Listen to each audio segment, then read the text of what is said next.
तुमच्या जीवनात असं काहीतरी आहे का जे कधीही संपू नये, ज्याचा कधीही क्षय होऊ नये? मग ते यश असो, धन असो, समाधान असो की अखंड आनंद. आपल्या संस्कृतीतील एक असा दिवस आहे जो याच अक्षयत्वाचं वरदान घेऊन येतो. एक असा मुहूर्त जो स्वतःच सिद्ध आहे. आज आपण अशाच एका अलौकिक पर्वाबद्दल बोलणार आहोत जे तुमच्या जीवनातील प्रत्येक शुभ संकल्प अक्षय्य बनवेल. चला तर मग उघडूया समृद्धीच्या या रहस्यमय दाराला. अक्षया ही भवे तृतीया, नक्षत्राणाम ही देवता, सनातनी ही सा पूजा, यत्र न स्यात् कदाचना. हा श्लोक सांगतो की तृतीया तिथी ही अक्षय असते, ती नक्षत्रांची देवता आहे. जिथे कधीही नाश नाही अशी सनातन पूजा या दिवशी करावी. अक्षय्य म्हणजे काय? तर ज्याचा कधीही क्षय होत नाही, जे अविनाशी आहे, जे अनंत आहे. आपल्या वैदिक परंपरेने सांगितलेला हा दिवस केवळ सोन्याची खरेदी करण्यापुरता मर्यादित नाही, तर तो आपल्या जीवनात अक्षय समृद्धी, आरोग्य आणि शांती आकर्षित करण्याचा एक महामुहूर्त आहे. हा एक असा दिवस आहे जेथे तुमचे प्रत्येक सत्कर्म अनेक पटींनी वाढते, जे तुम्हाला दीर्घकाळ फलदायी ठरते. हा दिवस इतका महत्त्वाचा का आहे? का याला 3.5 मुहूर्तांपैकी एक स्वयंसिद्ध मुहूर्त मानले जाते? यामागे केवळ काही कथा नाहीत, तर एक गहन आध्यात्मिक, वैज्ञानिक आणि ब्रह्मांडीय रहस्य दडलेले आहे. वैशाख शुद्ध तृतीयेला येणारा हा सण केवळ एका तिथीपुरता नाही, तर आपल्या प्राचीन ऋषीमुनींनी ब्रह्मांडीय ऊर्जा आणि मानवी चेतनेच्या समन्वयासाठी निश्चित केलेला एक ऊर्जावान काळ आहे. या दिवशी सूर्य आणि चंद्र आपल्या उच्च राशींमध्ये असतात, ज्यामुळे त्यांची शुभ ऊर्जा पृथ्वीवर विशेषत्वाने प्रभावी होते. यामुळे या दिवशी केलेल्या प्रत्येक कर्माचे, प्रत्येक संकल्पाचे फल अनंतपटींनी वाढते, ते अक्षय्य होते. हीच ती वेळ आहे जेव्हा तुमचे प्रयत्न निसर्गाकडून हजारो पटींनी वाढवले जातात. या दिवसाचे महत्त्व सांगणाऱ्या अनेक पौराणिक आणि ऐतिहासिक घटना आहेत, ज्या या तिथीच्या अलौकिकतेला अधोरेखित करतात. याच दिवशी भगवान विष्णूंचे 6वे अवतार चिरंजीव भगवान परशुराम यांचा जन्म झाला. त्यांची अक्षय शक्ती आजही प्रेरणा देते. तसेच मानवतेच्या 4 युगांपैकी दुसरे युग, त्रेतायुगाचा प्रारंभ याच दिवसापासून झाला असे मानले जाते. राजा भागीरथाच्या तपस्येने प्रसन्न होऊन याच दिवशी स्वर्गगंगा पृथ्वीवर उतरली. गंगेचे पाणी जसे पवित्र आणि अविनाशी आहे, तसे या दिवसाचे पुण्य अविनाशी आहे. कठोर तपश्चर्येनंतर धनदेवता कुबेराला याच दिवशी भगवान शंकरांकडून अलका नगरीचा स्वामी आणि धनदेवता म्हणून पद प्राप्त झाले. यामुळे घरात धन स्थिर राहते अशी श्रद्धा आहे.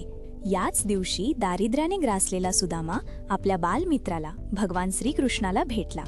श्रीकृष्णाने त्याला न मागताच अक्षय संपत्तीचे वरदान दिले. ही केवळ मैत्रीची कथा नाही, तर निस्वार्थ भावाने केलेल्या भेटीचे अक्षय फळ देणारी घटना आहे.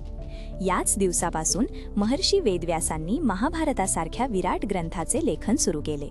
तसेच पांडवांना अज्ञातवासात असताना भगवान सूर्याने अक्षय पात्र प्रदान केले, ज्यामुळे त्यांना कधीही अन्नाची कमतरता भासली नाही.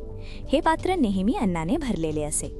अनेक घरांमध्ये याच दिवशी माता अन्नपूर्णीची पूजा केली जाते, ज्यामुळे घरात धान्याची कधीही कमतरता भासत नाही आणि समृद्धी कायम टिकून राहते.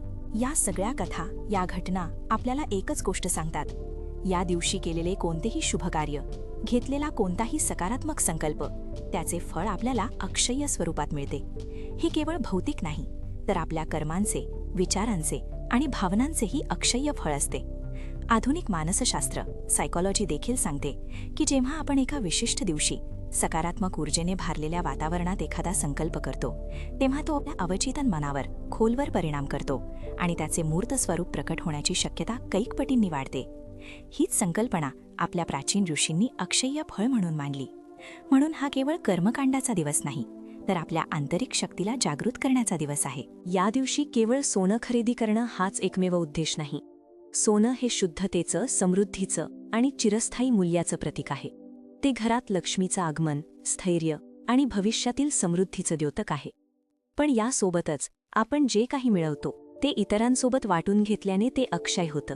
हीच आपल्या संस्कृतीची खरी शिकवण आहे. जसा बीज पेरल्याशिवाय पीक येत नाही, तसेच सत्कर्म केल्याशिवाय अक्षय फल प्राप्त होत नाही. खरं अक्षयत्व हे देण्यात आहे, केवळ घेण्यात नाही. आता पाहूया या अक्षय तृतीयेला आपण आपल्या जीवनात अक्षय फळाची प्राप्ती कशी करून घेऊ शकता. पंचांगानुसार वैशाख शुद्ध तृतीयेला येणारी ही अक्षय तृतीया साधारणपणे सूर्योदयापासून ते सूर्यास्तापर्यंत अत्यंत शुभ मानली जाते. विशिष्ट शुभ मुहूर्त सांगायचे झाल्यास साधारणपणे सकाळी 6 ते दुपारी 1 पर्यंत आणि संध्याकाळी 4 ते रात्री 8 पर्यंतचा काळ विशेष फलदायी असतो. या काळात केलेले कोणतेही शुभकार्य तुम्हाला अपेक्षित परिणाम देईल. पहाटे उठून काय करावे? सकाळी लवकर उठून आपल्या नित्यकर्मातून निवृत्त व्हा.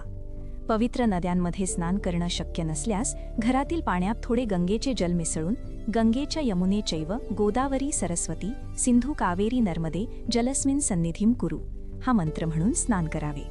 यामुळे केवळ शरीरच नाही तर मनही शुद्ध होते. स्नानानंतर स्वच्छ वस्त्रे परिधान करून सूर्यदेवाला तांब्याच्या भांड्याने जल अर्पण करावे. ओम घृणी सूर्याय नमः या मंत्राचा 11 वेळा जप करावा. सूर्य हा ऊर्जा, आरोग्य आणि तेजाचा दाता आहे. मन शांत करून आजच्या दिवशी आपल्याला कोणते शुभकार्य करायचे आहे, कोणते सकारात्मक विचार रुजवायचे आहेत याचा अक्षय फल प्राप्तीसाठी संकल्प करा. हे केवळ बोलणे नाही तर एकाग्र चित्ताने केलेले आंतरिक वचन असते. 2. पूजाविधी.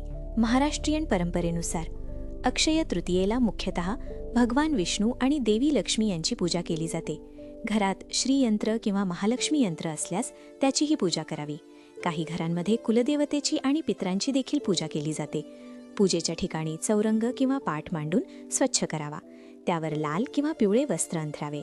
भगवान विष्णू आणि लक्ष्मी यांची मूर्ती किंवा प्रतिमा स्थापित करावी. त्यांच्या शेजारी धनदेवता कुबेर आणि माता अन्नपूर्णा यांची मूर्ती किंवा फोटो असल्यास उत्तम.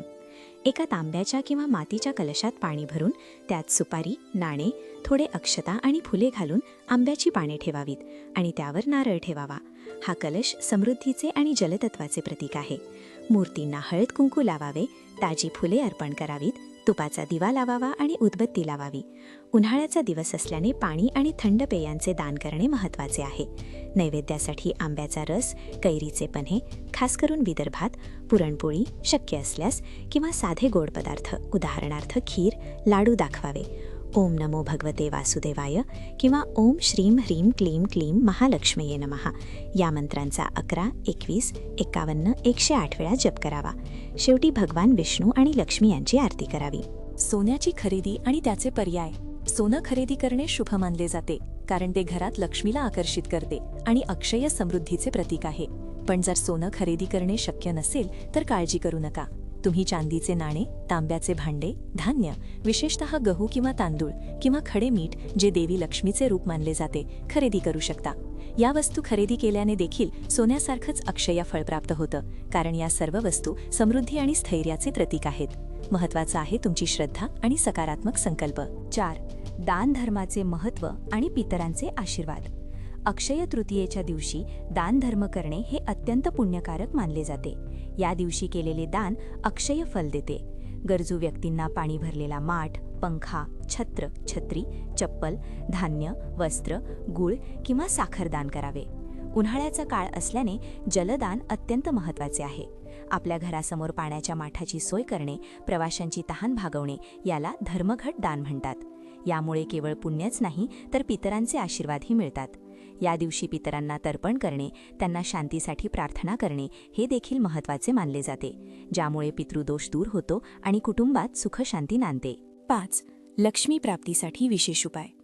पूजेमध्ये 11 सोन्याची, चांदीची किंवा 1-1 रुपयाची नाणी स्वच्छ धुवून ठेवावीत. त्यांना हळद, कुंकू आणि अक्षता वाहून पूजा करावी. दुसऱ्या दिवशी ही नाणी लाल कपड्यात बांधून आपल्या तिजोरीत किंवा धनस्थानी ठेवावीत.